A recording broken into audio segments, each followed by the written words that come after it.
Hello and welcome back to Seaside Garage. This is a spider web and a Nissan Micra. Nissan Micra K11. I featured this car a couple of times on the channel. I made a driving video and I made a no start video and maybe some other stuff. And it's a bit embarrassing because I have explained about this car that this is pretty much a bulletproof car. This one belongs to my sister. They tend to just never break down. So it's a bit weird that this is going to be the second it won't start video within a couple of years. But the thing is, I think my sister has used this as a daily for 4, maybe 5 years, at least 4 years. And pretty much the only thing that we did to it is oil and filter change. And then it has just been driving daily. And then it broke down a while back where it ended up being the spark plugs being the issue, which is quite rare. But now we have another problem. It won't start. They did try some things before it arrived here. The spark plug wires has been changed. The rotor cap has been changed. Still nothing. I'm told there is no spark. And I hope to fix this issue in this video. It's looking a bit in a sorry state. It's quite dirty. It's been parked underneath a tree. That was where it broke down. And it's pretty gritty. Firstly, just to demonstrate, and I really hope it doesn't just fire up, because that would make this video quite boring. But nothing happens. It spins fast, so it's not a power issue. I was told that it's a no spark situation. I want to check that to make sure that it's actually a no spark situation. So I'm gonna go ahead and check for spark. And I, of course, could just remove a spark plug and ground the side of it to the engine block and put the wire back on and crank it and check for spark. I have one of these, so I'm going to use this. This is just put in line in the wire, and then it will flash in there if there is spark. So let's just check for that.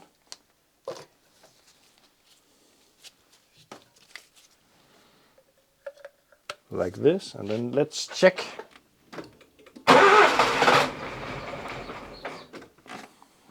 Oh, that was a bit of a bummer. I just had a fire. So that changes stuff quite a lot. I was not expecting that. I have been cranking this car for a long time when it arrived. And I know my sister has been doing the same. I know even the road service guys tried to start it and couldn't start it. All I have done is to remove the spark plug wire and putting on my tester, and it fired up shortly. That is not expected. I'm just going to put it back in and try to fire it up and see what happens.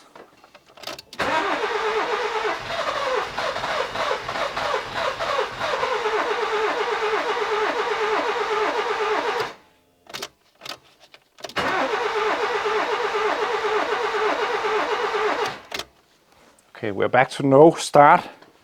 I'm going to check for spark again. But I really was not expecting it to fire up, gotta say.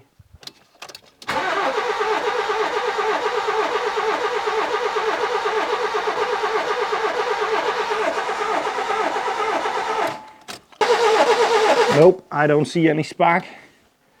So I wonder if it was just a freaky incident that it actually sparked for once. I just want to mention that the cranking sound is making me a little bit worried because it's so it sounds like it's either is trying to fire up or we have a low compression situation on one of the cylinders, which would be bad. It's not sparking. It was sparking for a short while, but it's not sparking anymore. I have a chance to do something that I normally do not have the chance to do on the cars that I work on, because this is actually a bit modern. So there's an ECU. It's not OBD, but it's possible to blink out fault codes. So I'm going to try to do that and see if any fault codes are stored. And maybe that can give me a clue to what's going on.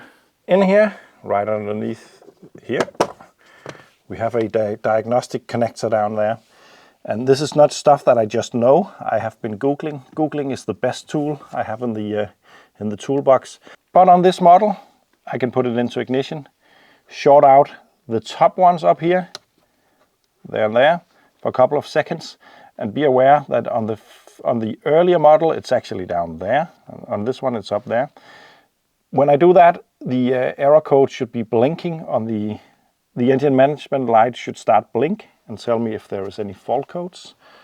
So I'm gonna put the car into ignition like this. Short out these two.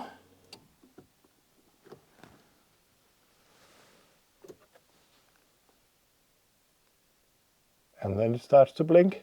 1, that's 21. Oh, I'm not having it in the shot. But it's just repeating the same error code over and over. 1, 2, 1, 1, 2, 1. Let's Google that fault code. And Google's new AI system for searching is quite impressive, but do keep in mind that it can be full of errors because it's just picking up a lot of subjects on that matter on the internet and then presuming that's probably true, but sometimes it's not. But it's telling me that the code 21 is the ignition amplifier, which could be problematic. The thing is, on this car, it is inside the distributor. So what I'm going to do is to remove the distributor so I can measure on that unit and see if I can find something wrong with it and probably replace it also. But I'm just going to mark up the position of it just to be able to put it back in the same place so I don't have to time the engine like that. And just loosen it up.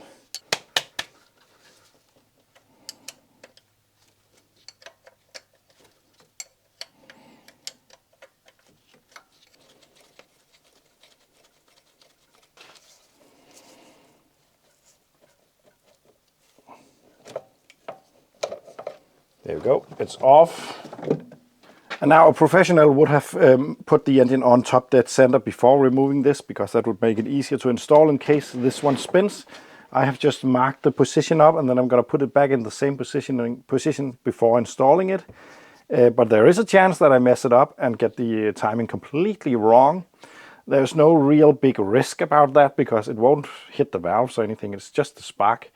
So I'm not too worried about it, but this could lead to a lot of work in the end. But if I don't mess it up, I have saved a lot of time not timing the engine beforehand. So it's just the way I do it, but it's not the correct way. I'm just going to remove that to get access to the inside parts of this.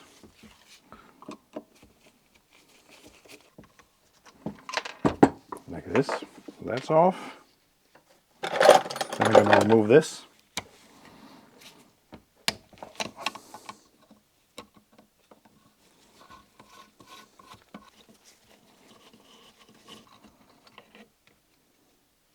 So the ignition module is this in here. What I want to do now is to measure a bit on that. I'm going to remove this connector because that connects to it, just to get the measurement from the module itself without anything else. And that removed. But as you can see, there is a bit of oil in there because of the gasket that has failed. That's not ideal. So that could be a cause of an issue. At least I would have to try to fix that and clean it up. So the fault code was pointing towards this one, and now I'm really not an expert on electronic stuff, but I measure 0.5 kilo ohms between these two terminals. Oh no, oh no, it's suddenly a lot higher. 0.4. And I have a new unit right here, and on those same terminals I am measuring a resistance of 17.4. So there's 17 kilo ohms in difference. So I think I'm just going to chance it and install this, and then it will probably work. To do that I need to remove this. I can pull this thing off, I think, like so. Probably wise to keep the orientation It can't be wrong. This is the impulse giver for the electronic ignition, so that needs to be in the correct position, and that is also marked cylinder number 1, 2, 3, and 4.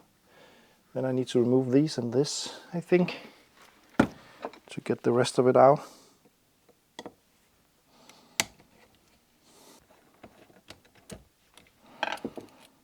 Then I think I can remove the sensor and the plate together. I think I'm actually removing everything now.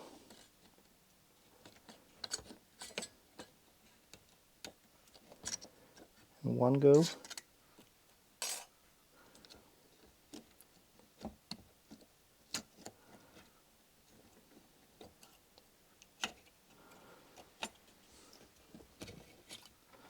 Like so. I'm going to remove this cover, put that onto the other one, and then get ready to install the new one. But I'm going to clean the inside to get that oil out, because that's not good in there. And I gotta admit, I'm taking a bit of a chance here, because I'm not good enough to be able to verify that the old unit is not working, but the fault code indicates that something is wrong with this.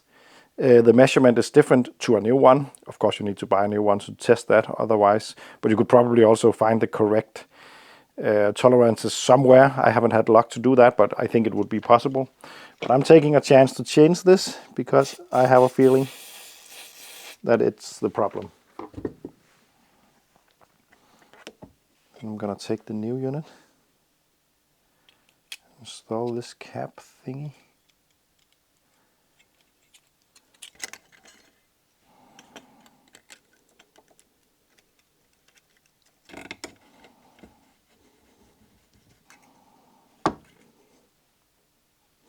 There we go. There we go. This in there. Then I can install this thingy also.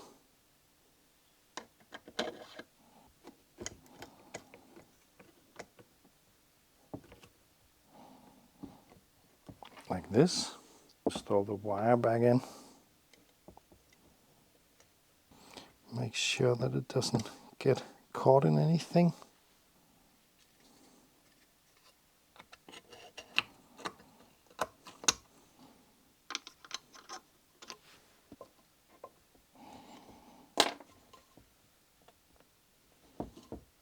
And then, a bit shade tree mechanic-like, I'm gonna apply some silicone sealant the areas where the seal is broken.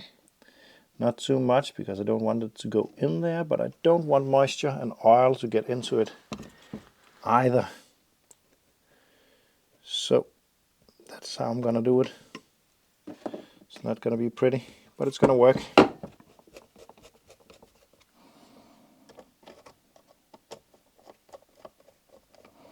I'm gonna fit this back in. It needs to go in like this. Have my marks lined up. Install the bolt. And time it using the marks that I painted, like that.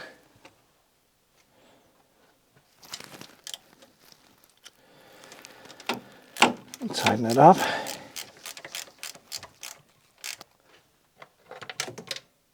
I just dropped the screw down there somewhere.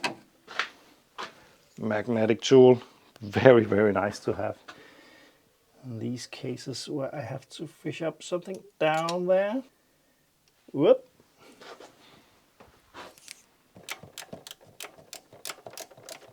And now it's time to start hoping and connect the connectors, because I haven't completely verified that the problem was actually that module. It's just the ECU told me that there was an issue with that, and the measurement seemed a bit off. So I have a good feeling. There we go.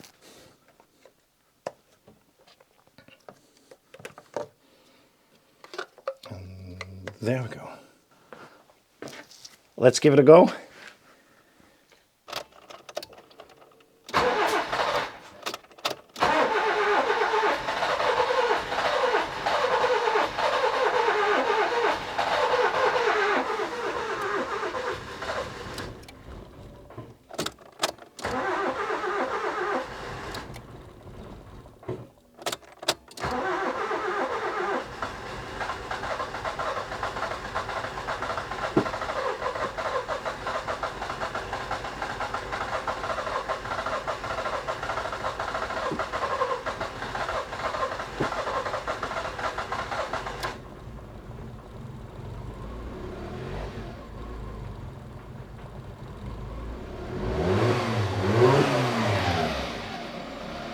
Yep, it fired up. It really had a hard time firing up. And I think that's because it's been started so many times that it's been completely overfueled. And I want to check the oil straight away because it could be completely full of petrol in the oil. That would be a shame. But it could also just be overfueling from all the attempts in the intake. Okay, so the oil level is not too high at least, so it's not a lot of fuel in there. Just gonna take the smell test. It smells just of normal regular oil.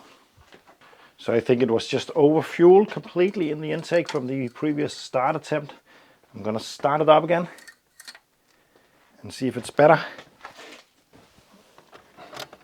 Yeah, it fires up straight away.